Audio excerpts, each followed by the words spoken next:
Hello everyone, welcome back to class. तो कैसे हैं आप सभी लोग? होपफुली बढ़िया होंगे। तो चलिए आज की क्लास शुरू करते हैं। और आज हम कवर करेंगे उत्तराखंड ऊर्जा संसाधन, जिसमें कि आपके लिए 20 इम्पोर्टेंट MCQs हैं। आजकल MCQ सीरीज चल रही है, तो आप MCQs को प्रिपेयर कीजिए और चलिए शुरू करते हैं। तो दोस्तों, आपके लिए पहला क्वेश्चन है, उत्तराखंड का प्रथम पावर हाउस कौन सा है? ऑप्शन ए आपका इसमें सही आंसर है ग्लोगी जल विद्युत प्लांट, यानी ग्लोगी जल विद्युत परियोजना उत्तराखंड का प्रथम पावर हाउस है। इसके बारे में थोड़ा सा एक्सप्लेन कर दूं।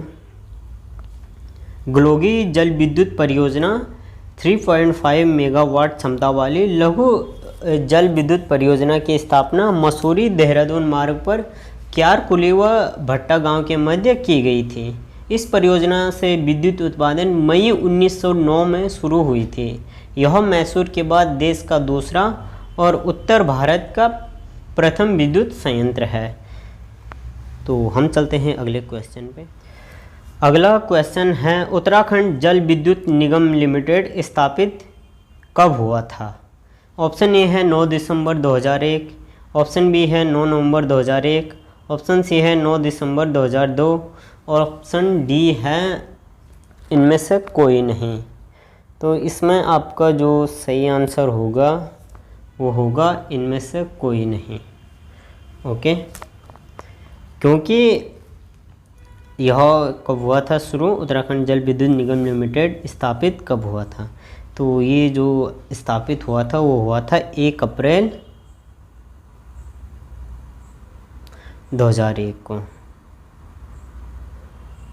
ये परीक्षा वाणी का आंसर है, तो ये आपका सही आंसर हो जाएगा 1 अप्रैल 2001 को। ओके, इस निगम का गठन 1 अप्रैल 2001 को गठित उत्तराखंड विद्युत निगम के अंतर्गत राज्य की जल क्षमता का अधिक से अधिक उपयोग करते हुए जल विद्युत उत्पादन को बढ़ाने के लिए किया गया था। वर्तमान में इस निगम के नियंत्रण में 20 से अधिक जल विद्युत उत्पादन केंद्र हैं, जहां 1365 मेगावाट जल विद्युत का उत्पादन हो रहा है। तो हम चलते हैं अगले क्वेश्चन की ओर। अगला क्वेश्चन है आपका, विष्णुघाट पीपल कोटी जल विद्युत परियोजना निम्न में से किस नदी पर विकसित की गई है? ऑप्शन सी इसमें आपका सही आंसर हो जाएगा अलकनंदा। अब मैं डायरेक्ट आपको आंसर इसलिए बता रहा हूँ क्योंकि इतना हमारे पास ज़्यादा समय नहीं है कि हम option A, option B, option C, option D को पढ़ सकें। और यदि अब आप नोट्स बना रहे हैं MCQs के, तो आप ऑप्शन इनको लिख सकते हैं। और इसमें आपका सही आंसर यही है अलकनंदा। तो विष्णुप्रयाग जल विद्युत परियोजना चमोली जिले में अलकनंदा नदी पर 650 मेगावाट के इस जल विद्युत परियोजना का निर्माण अविभाजित उत्तर प्रदेश पावर कॉरपोरेशन एक प्राइवेट कंपनी में JP वेंचर्स प्राली के माध्यम से करा रही थी। बीच में लगभग 12 वर्षों तक घनाभाव के कारण इसका निर्माण कार्य रुका रहा। राज्य विभाजन के बाद निर्माण कार्य पुनः शुरू हुआ और इससे विद्युत उत्पादन शुरू हो चुका है। इस परियोजना से उत्पादित बिजली का 88% उत्तर प्रदेश सरकार को और शेष 12% उत्तराखंड सरकार को रॉयल्टी के रूप में मिलती है। और इसके बारे में कुछ ज़्यादा इम्पोर्टेंट तो है नहीं, जितना था मैंने आपको बता दिया। तो चलिए हम चलते हैं अगले क्वेश्चन की ओर। यदि अभी तक आप लोगों ने हमारा चैनल सब्सक्राइब नहीं किया तो जल्दी से जल्दी सब्सक्राइब कीजिए और बेल आइकन को प्रेस कीजिए। और BNT नाम से हमारा जो दूसरा चैनल है, यदि अभी तक आप लोगों ने वो वाला चैनल सब्सक्राइब नहीं किया तो आप उसको भी सब्सक्राइब कीजिए। ये रहा हमारा BNT उत्तराखंड वाला चैनल का नाम। अब इसमें हम उत्तराखंड से रिलेटेड ही सारे टॉपिक्स रीअपलोड करेंगे, तो आप लोगों को हेल्पफुल मिल जाएगी अलग चैनल में। तो चलिए हम आगे चलते हैं। और अगला क्वेश्चन है आपका, निम्नलिखित में से प्रदेश की सबसे बड़ी परियोजना है? तो आपका इसमें ऑप्शन डी सही आंसर हो जाएगा और यही आपका सही आंसर है। टिहरी परियोजना। ओके, तो इसके बारे में थोड़ा सा एक्सप्लेन कर दूं। भागीरथी और भिलंगना नदियों के संगम पर स्थित भारत सरकार के इस उद्देश्य परियोजना के तहत 260.5 मीटर ऊंचे काफर बांध मिट्टी तथा पत्थर पूरित का निर्माण किया गया है, जो कि एशिया का सबसे ऊंचा तथा दुनिया का चौथा सबसे ऊंचा बांध है। इस परियोजना की विशालता के कारण इसे राष्ट्र का गांव की संज्ञा दी गई है।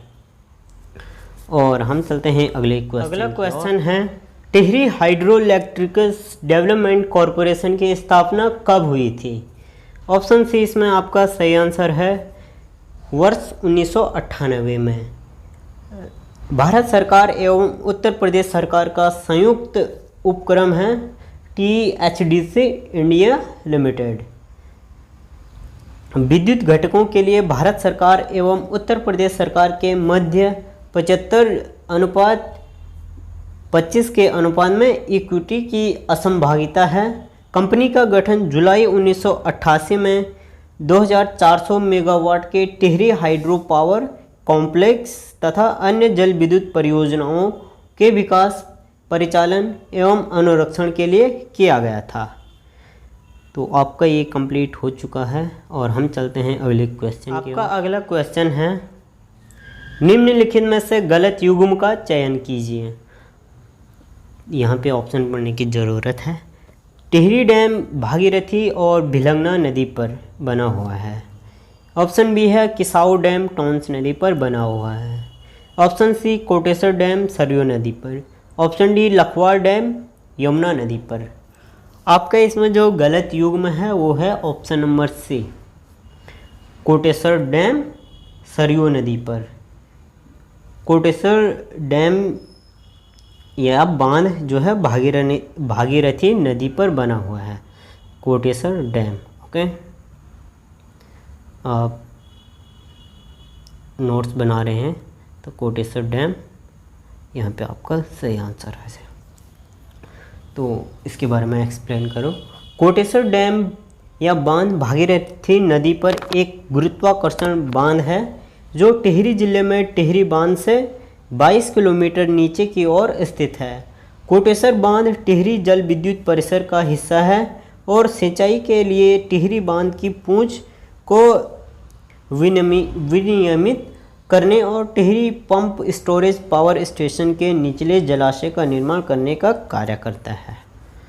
और इस परियोजना को 2000 में मंजूरी दी गई थी और इसका पहला जनरेटर 27 मार्च 2011 को, दूसरा जनरेटर 30 मार्च 2011 को चालू किया गया था। तो हम चलते हैं अगले क्वेश्चन की ओर। अगला क्वेश्चन है, उत्तराखंड का सबसे ऊंचा बांध कौन सा है? ऑप्शन डी इसमें आपका सही आंसर हो जाएगा। क्यों हो जाएगा? इसलिए क्योंकि टिहरी बांध के बारे में आप लोग जानते होंगे कि यह उत्तराखंड का सबसे ऊंचा बांध है। तो टिहरी बांध टिहरी विकास परियोजना का एक प्राथमिक बांध है जो उत्तराखंड राज्य के टिहरी जिले में स्थित है। इसे स्वामी तीर्थ सागर बांध भी कहते हैं।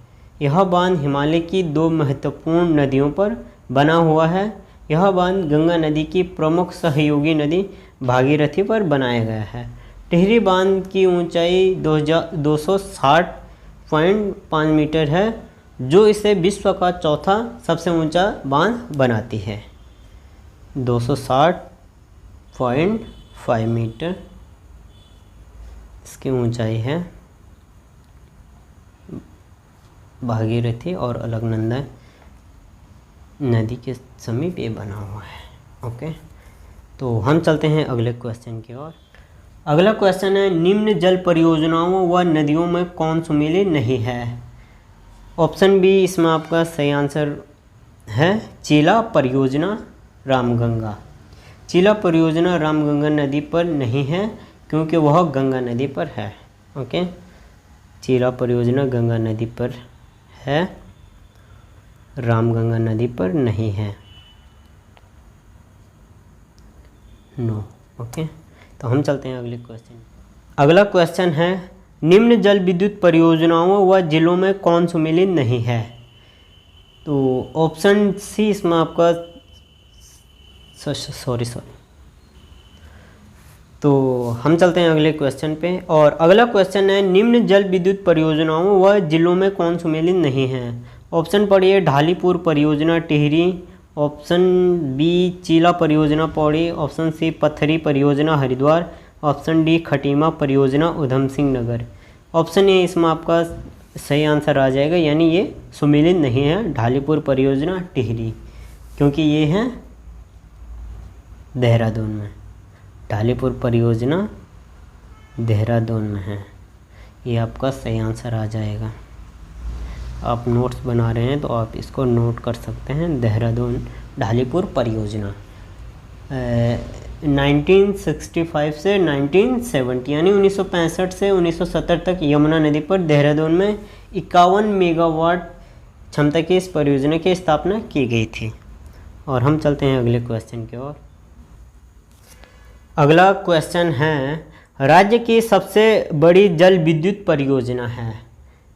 तो ऑप्शन ए इसमें आपका सही आंसर आ जाएगा, टिहरी जल विद्युत परियोजना।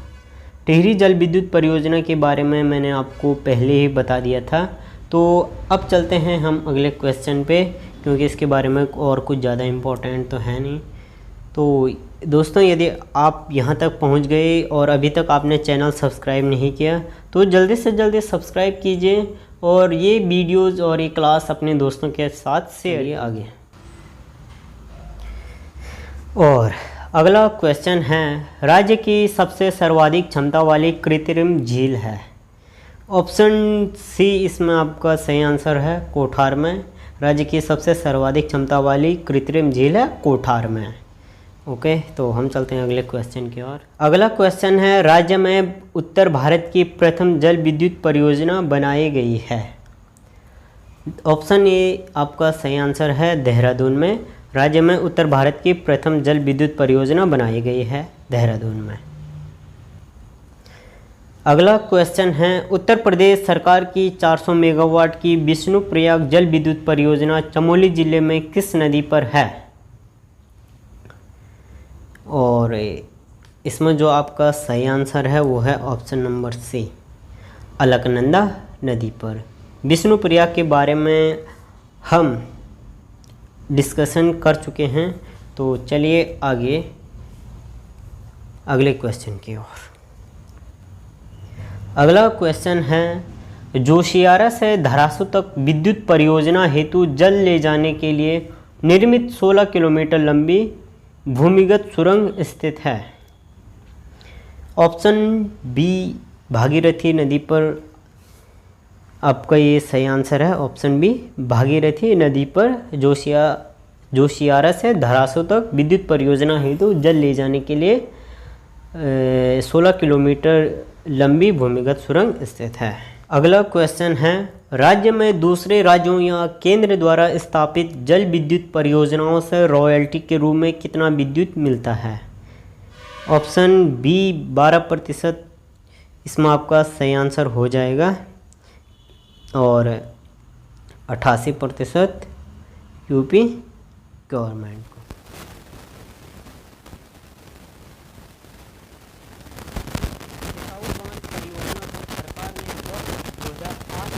राष्ट्रीय परियोजना का दर्जा दिया था। यह उत्तराखंड के देहरादून स्थित टोंस नदी और हिमाचल प्रदेश के सिरमौर जिले के बीच तैयार होने वाली परियोजना है। इस परियोजना को detailed project report DPR detailed project report तैयार होने के बाद से कई साल बीत गए, लेकिन बात ज़्यादा आगे तक नहीं बढ़ पाई और इसके बारे में कुछ ज़्यादा इम्पोर्टेंट तो अभी है नहीं, इसीलिए हम चलते हैं अगले क्वेश्चन। अगला क्वेश्चन है भारत और किस अन्य देश के साथ महाकाली नदी संधि है। ऑप्शन बी नेपाल आपका सही आंसर हो जाएगा। महाकाली संधि पर भारत और नेपाल ने फरवरी 1996 में हस्ताक्षर किए थे। यह संधि महाकाली नदी के जल बंटवारे से संबंधित थी। तो हम चलते हैं अगले क्वेश्चन पे। अगला क्वेश्चन है उत्तराखंड अक्षय ऊर्जा विकास अभिकरण यानी उरेडा का मुख्यालय कहाँ है। ऑप्शन बी अल्मोड़ा आपका सही आंसर है। उत्तराखंड अक्षय ऊर्जा विकास अभिकरण का मुख्यालय है अल्मोड़ा में। और हम चलते हैं अगले क्वेश्चन की ओर। अगला क्वेश्चन है, टिहरी डैम विश्व का चौथा सबसे ऊंचा डैम है, जबकि एशिया में यह किस स्थान पर है? ऑप्शन नंबर ए प्रथम स्थान आपका सही आंसर है। टिहरी डैम विश्व का चौथा सबसे ऊंचा डैम है, जबकि एशिया में यह प्रथम स्थान पे है। टिहरी डैम विश्व का चौथा सबसे ऊंचा डैम है और एशिया में प्रथम। क्वेश्चन ये भी आ सकता है कि एशिया का सबसे ऊंचा डैम कौन सा है, तो उसका आंसर ये होगा कि टिहरी डैम। ओके। और अगला क्वेश्चन है, निम्नलिखित में से कोटेश्वर बांध का निर्माण किस नदी पर किया जा रहा है? यानी कोटेश्वर बांध का निर्माण अभी जारी है और भागीरथी आपका इसमें सही आंसर हो जाएगा। ऑप्शन नंबर डी भागीरथी नदी पर कोटेश्वर बांध का निर्माण भागीरथी नदी पर किया जा रहा है। तो दोस्तों, हमसे जुड़े रहने के लिए आपका बहुत बहुत धन्यवाद। होपफुली कि आपको आज की क्लास में कुछ समझ आया होगा और आपको वीडियो पसंद आई होगी। अब पसंद आई है तो लाइक करें और अपने दोस्तों के साथ वीडियो को शेयर करें। और अभी तक आपने चैनल सब्सक्राइब नहीं किया तो चैनल को सब्सक्राइब करें, बेल आइकन को प्रेस कर लें। ओके, तो हम मिलेंगे ऐसी दूसरी क्लास में आप लोगों के साथ, नए MCQs के साथ, नए दिन के साथ, नई क्लास में। तब तक के लिए tata bye bye, take care. Thanks for watching. Stay connected, stay blessed.